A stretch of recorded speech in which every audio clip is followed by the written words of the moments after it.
આજે બધા જ આપણા સાંસદ શ્રી, ધારાસભ્ય શ્રી, ગ્રામ પંચાયતના તમામ સભ્યો, સરપંચ શ્રી, અમારા જિલ્લા વહીવટી તંત્રના તમામ અધિકારીશ્રીઓ, એસપી સાહેબ, ડીડીઓ સાહેબ અને અમારા સાથી બધા અધિકારીઓ એમની સાથે આજે તરણેતર ખાતે ખાસ કરીને મેળોનું આયોજન માટેની એક મીટિંગ બોલાવેલી હતી.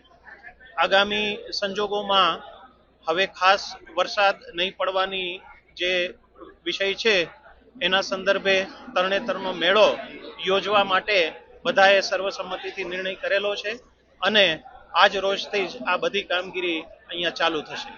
એ જે તે સમયે ખૂબ વધારે વરસાદ થયો હતો એના કારણે જે છે એક વિષય આવ્યો હતો, પણ હવે અત્યારે જે બધા બદલાયેલા સંજોગોમાં આપણે ત્યાં વાવાઝોડા કે અન્ય કોઈ પરિસ્થિતિ ઊભી થવાની નથી, ત્યારે આ મેળો યોજવા માટે બધાએ સર્વસંમતિથી નક્કી કરેલું છે.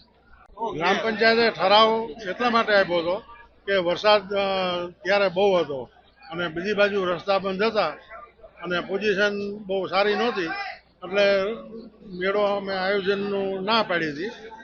અને હવે વાતાવરણ બધું સારું છે અને મેળો કરવામાં કોઈ વાંધો નથી.